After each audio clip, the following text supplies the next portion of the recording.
स्वागत है आपका हमारे चैनल पर। आज हम इस वीडियो में क्लास 8 की यूपी बोर्ड की संस्कृत की बुक का चैप्टर 8 जिसका नाम है ग्राम जीवन यानी कि गांव का जीवन, इसका हिंदी अनुवाद और प्रश्नोत्तर करेंगे। चलिए शुरू करते हैं। हमारी पहली लाइन है, ग्राम में जीवनम सुव्यवस्थितम भवति, यानी कि गांव का जीवन बहुत व्यवस्थित होता है। मतलब कि गांव का जीवन बहुत सेटल होता है, सब कुछ बहुत अच्छे से सेटल होता है। ग्रामे प्रायेण सर्वे स्वस्थः भवति, ग्राम में लोग स्वस्थ रहते हैं, गांव में सभी लोग स्वस्थ रहते हैं। वनेषु नगरेषु च तथा जीवनम न भवति, मतलब कि वन और जैसे जंगलों और नगरों इसमें हम लोग नगर में रहते हैं, ऐसा जीवन गांव में नहीं होता है। वस्तुतः ग्रामा वन नगरयोः मध्ये सन्ति, मतलब कि गांव वस्तुतः जंगल और वन और नगर के बीच में स्थित होता है, यानी जंगल और नगर के बीच में गांव होता है ज़्यादातर। अब अगली लाइन है, ग्रामीणाः जनाः प्रायेण कृषिवलाः भवन्ति, मतलब कि गांव के लोग ज़्यादातर खेती का काम करते हैं। ते च प्रातःकालात् सायं यावत् क्षेत्रेषु कर्म कुर्वन्ति, मतलब कि वे प्रातःकाल मतलब कि सुबह से लेकर सायं मतलब शाम तक अपने क्षेत्र मतलब कि अपने खेत में काम करते हैं। क्षेत्राणि सेक्तुं वारिणा पूर्णाकुल्य भवन्ति, मतलब कि खेत के चारों तरफ जल से पूर्ण यानी जल से भरी हुई नालियाँ होती हैं। कृषकः क्षेत्राणि हलेन कर्षन्ति, मतलब कि कृषिका मतलब कि खेत जोतता है किसान, क्षेत्राणि मतलब कि हमने खेत को हलेन से हल से जोतता है।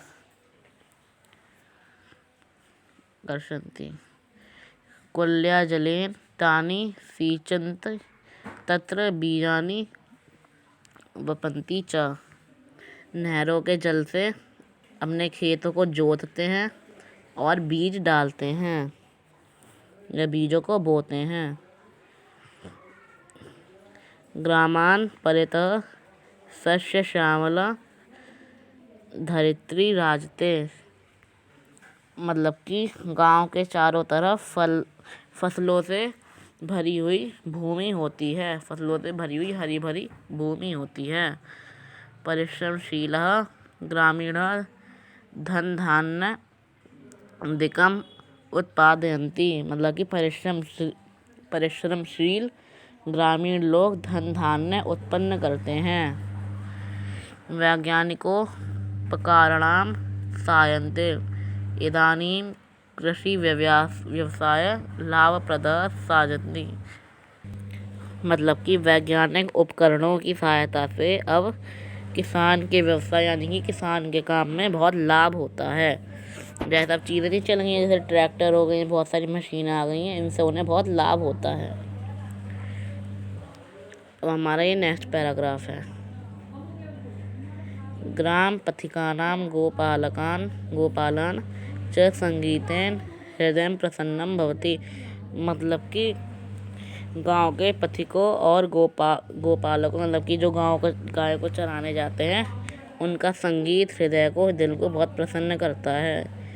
वृक्षाः निस्वार्थ में फलम छाया च प्रयच्छन्ति, मतलब कि पेड़ बिना किसी स्वार्थ के अपनी छाया और फल भी देते हैं। ग्राम में शुक कपोत मयूर कोकिलादयः पक्षिण कूजन्ति, मतलब कि गांव में शुक जैसे हंस, कपोतर यानी कबूतर, मोर, कोयल, ये सब आदि पक्षी कूजते हैं। अश्व गो महिष मेषादयः पशवः च चरन्ति, घोड़े गाय बैल बकरियां सब चलते हैं। ग्रामेषु मनोरंजनम अल्पव्यय साध्यम भवति, यानी कि गांव में मनोरंजन बहुत ही कम खर्चीला है। धूली धूसरितः बालक विविधां क्रीडां कुर्वन्ति। मतलब कि धूल और धूसरित बालक विविध खेल खेलते हैं। जीवन रक्षणार्थम अत्यंत उपयोगिनः वायुजलादिकाः ग्रामेषु प्रचुरं यथा लभ्यन्ते तथा न नगरेषु। मतलब कि जीवन की रक्षा के लिए अत्यंत सबसे ज़्यादा उपयोगी वायु, हवा और जल जितने गांव में मिलते हैं उतने नगरों में या शहरों में नहीं मिलते। मतलब कि गांव में बहुत ज़्यादा वायु और अच्छा जल मिलता है, इतने नगरों में नहीं मिलते। ग्राम्य जीवनम सदाचार संपन्न धार्मिकम च भवति। गांव का जीवन सदाचार संपन्न और धार्मिक होता है। ग्रामवासिनां मनसि निर्मलानि भवन्ति। गांव में रहने वाले लोगों का मन बहुत निर्मल या साफ होता है। तत्रत्यं वातावरण स्वच्छं भवति। वहाँ का वातावरण बहुत स्वच्छ होता है। प्राचीन काले ग्रामेषु तथा विद्यां शिक्षालय चिकित्सालयादीनां सौविध्यं नासीत् यथा अद्यासीत्। तथापि अधुना ग्रामेषु समकालीन यदि उपलब्धिं भवेयुः तर्हि ग्रामजीवनम् इतोपि सुखकरं च भविष्यति। मतलब कि प्राचीन काल में, पुराने समय में गांव में शिक्षालय मतलब कि स्कूल, चिकित्सालय मतलब कि ये हॉस्पिटल जो होते हैं आदि की वैसी सुविधा नहीं थी जैसी आज है।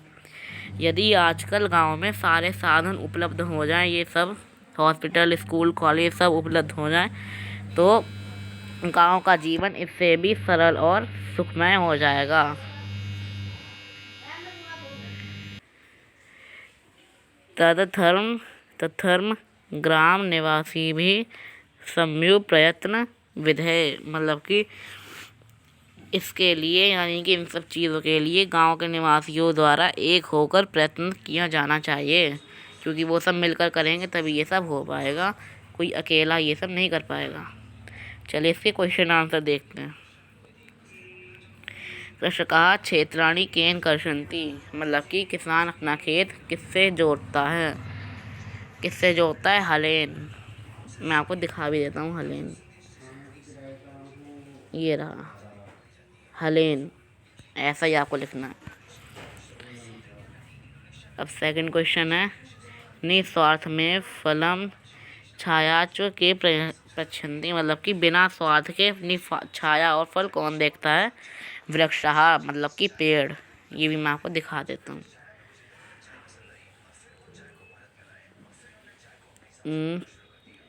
ये रहा वृक्षः, ये है इसका आंसर। अब फिर है हमारा ग्रामेषु अल्प व्यय साध्यम की भवन्ति। गाँव में कम खर्चीला क्या होता है? मनोरंजन मतलब कि मनोरंजन। दिखाता हूँ आपको, ये कहाँ लिखा है, देखिए मनोरंजन। मतलब कि गांव में हमारा मनोरंजन बहुत आराम से हो जाता है बिना किसी खर्चे के। ऐसा ही आपको लिखना है। अब हमारे लास्ट क्वेश्चन है, ग्राम निवासी भी संयुक्त की विधेय। मतलब कि गांव के निवासियों को मिलकर क्या करना चाहिए? प्रयत्न करना चाहिए। ये देखिए, ये लिखा है प्रयत्न। फ्रेंड, इसी के साथ हमारा ये चैप्टर ग्राम्य जीवनम ख़त्म होता है। आपको ये वीडियो अच्छी लगी हो लाइक करिए, हमारे चैनल को सब्सक्राइब करिए, अपने फ्रेंड के साथ शेयर करिए। Thank you.